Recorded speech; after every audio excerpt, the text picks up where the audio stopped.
Okay म चाहिँ अहिले न्यु रोडमा छु अब चाहिँ दिने पावर ब्याङ्क र राउटर ब्याकअप लिन गएको दराजले नि फाइदै गरायो किनभनेदेखि दराजमा 1943 लेखेको थियो होइन अब त्यो 1943 अनि त्यसपछि अनि त्यसले चाहिँ 2500 भन्यो होइन दराजमा त यति देखाएको छ नि त भनेर भनेको के भने लास्टमा 1950 मै थियो दराजले पनि फाइदा गर्यो होइन फाइदा त के भन्नु त्यो दराजले मगाएको 1943 मै आउँथ्यो तर अलिकति 2 दिन टाइम लिएर लाग्थ्यो अहिले बेसी नेपाल आएको भएर चाहिँ फाइदै भयो अनि मैले पावर ब्याङ्क पनि लिएँ त्यो चाहिँ फेरि पावर ब्याङ्क चाहिँ दराजमा 2800 देखाएको थियो फेरि 2500 मै दियो त्यो होइन त्यो भएर मैले त्यो देखाएन दराजमै महँगो छ होइन त्यो भएर लिएँ अब मैले कुरो यहाँ पार्क गरेको छु अनि हाम्रो क्रिस्टोफर नोलान्सको ओबिसी भन्ने फिल्मको लागि टिकट बुक गरेको थियो 2 बजे यहीँ 55 भइसक्यो अब हेरौँ के हुन्छ तर सुरु भइहाल्दैन त्यही भएर टेन्सन भएन ऊ लिएर म जान्छु है त फेरि हलमा भेट्छु है त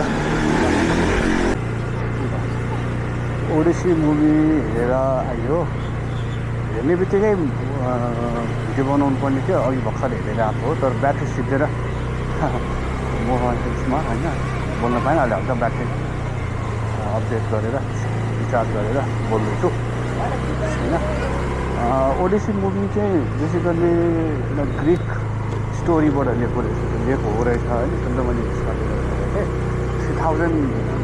3000 वर्ष अगाडिको कथालाई यसमा लिएको भयो होइन स्टोरी चाहिँ अब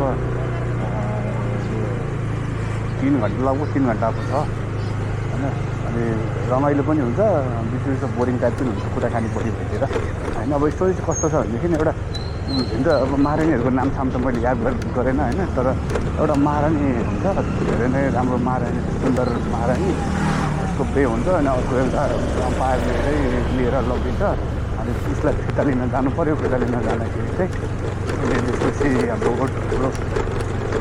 ओडिसियस जान्छ उता गएर लडाइँ गरेर जित्छ होइन जितिसकेपछि अब घर फर्किनु पऱ्यो घर फर्किँदाखेरि हराउँछ त्यो हराउँदाखेरिको कहानी भयो अनि त्यो कहानीको आधारमा यो होइन हामी हराउँदाखेरि कहिले कुन आइल्यान्डमा पुग्छ जहाँ चाहिँ एउटा आँखा भएको जाइन्ट भेट्छ त्यहाँबाट फर्छ अर्कोमा पुग्छ अर्कोमा चाहिँ बोक्सी बसेको विच बसेको आइल्यान्ड पुग्छ त्यहाँबाट भाग्छ त्यसपछि फेरि कता जहाँ चाहिँ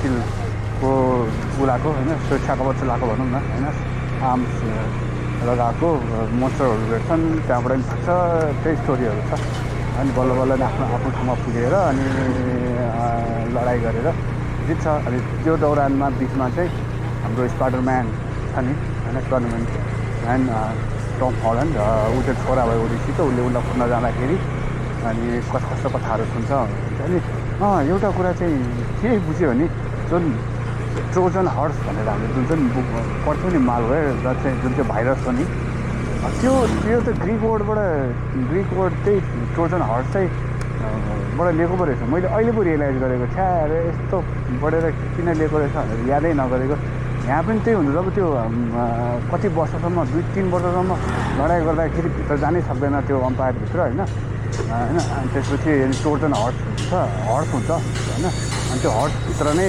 सब सैन्यहरू लुकेर भित्र शीर्ष तानेर लाग्छ तिनीहरूले जित्यो भनेर अनि भित्रबाट निस्केर चाहिँ लडाइँ गरेर अनि जित्छ होइन त्यो चाहिँ ट्रोजन हर्स भयो क्या ट्रोजन राज्यभित्र एउटा त्यो हर्सतिर गएर ट्रोजन हर्स भएको क्या ल मैले भर्खर रियलाइज गरेँ क्रिस्टोफर नोलानले पो बुझाइदिएर ल ट्रोजन हर्स भनेको के हो भनेर होइन स्टोरी चाहिँ त्यही हो हलको एक्सपिरियन्स गरेर चाहिँ मजा आउँछ किनकि क्रिस्टोफर नोलानले कतिखेर जुम इन गर्ने कतिखेर जुम आउट गर्ने होइन कतिखेर म्युजिक खतरा बजाइदिने इन्टेन्स थ्रिलरवाला मुभी बुझाइदिने त्यसले गर्दा चाहिँ मजा आउँछ होइन मुभी त्यो वान टाइम तर बुझ्न चाहिँ अलिकति गाह्रै हुने रहेछ है त्यो स्टोरीहरू किन यस्तो भयो किन उस्तो भयो भनेर होइन फेरि अनि ठिक हो मुभी वान टाइम वाच नै हो बुझ्न अलिक गाह्रो छ अनि त्यसपछि जस्ट एउटा एक्सपिरियन्सको लागि हो होइन, स्टोरी टेलिङलाई चाहिँ उसमा ल्याउँदाखेरि के हुन्छ भनेर हो। ल म बाँकी अलिकति कुरा गर्छु, म जिममा आइपुगेँ, जिममा आउँदा कुरा गरेको,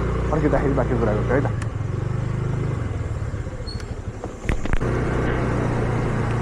त्यो जिउ सिधेपछि फर्किँदाखेरि बोल्दै आउँछु भनेको त यस्तो रात पऱ्यो कि क्यामेराले केही पनि सुटै देखेकै छैन क्या, सब अँध्यारो न अँध्यारो। अनि त्यही भएर चाहिँ आज फेरि जिम जाँदाखेरि नै सुरु गरेको। हिजो चाहिँ कहाँ थिएन होइन, त्यही हो, त्यो चाहिँ अलिकति स्टोरी बेस्ड भयो, स्टोरी टेलिङ भयो, यिनीहरूलाई चाहिँ मजा आउँछ। तर त्यसको लागि चाहिँ थोरै मेरो ब्याकग्राउन्ड बुझ्यो भने चाहिँ अलिकति मजा आउँछ क्या। ब्याकग्राउन्ड पनि अलिअलि बुझेको, अलिअलि रिड आउट गरेर स्टोरीहरू थोरै हुने त्यसको बारेमा होइन बुझेको छ भने हेर्न अझै रमाइलो लाग्छ होइन यो। त्यसपछि वान टाइम हो हलमै गएर हेऱ्यो भने चाहिँ अझै रमाइलो होला।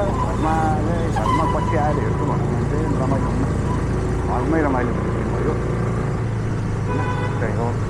अनि यो बिचमा मैले धेरै फिल्महरू हेरेको थिएँ, साउथ इन्डियन लिएर सिरिजहरू पनि। र एउटा कोरियन सिरिज छ क्या, टिच यु अ लेसन भन्ने, त्यो चाहिँ राम्रो छ।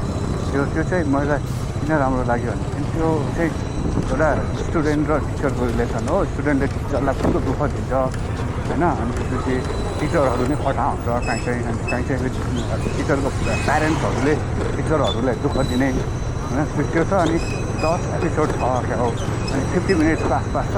अनि एउटा केस चाहिँ यो केस भनौँ न, एउटा कुरा चाहिँ त्यही सल्भ हुन्छ क्या, त्यही एपिसोडमा सल्भ हुन्छ। त्यही भएर त्यो अरूहरू चिज जस्तो कुराहरू आदिमै छोडिदिन्छ, अनि छोडेपछि हाम्रो अर्को एपिसोड हामीलाई तल लाग्छ नि, अनि एक रातमै सबै एपिसोड देखिन्छौँ नि हामीले, त्यस्तो चाहिँ गर्नु पर्दैन। त्यसमा चाहिँ एउटा दुईवटा सिरिज हेर्ने, अनि त्यसपछि उनीहरू पनि फेरि अर्को हेर्ने, किनकि हरेकचोटि फ्रेस स्टार्टअप चाहिँ हुन्छ, फ्रेस स्टोरी हुन्छ, फ्रेस कुराहरू हुन्छ। हामीले सबै थोक आरामले हेर्न पाउनुहुन्छ। मैले पनि 4 दिन लगाएर हेरेको हो। ओन्ली सेकेन्ड 9 र 10 एपिसोड मात्रै लिङ्क छ, अब अरूहरू चाहिँ होइन।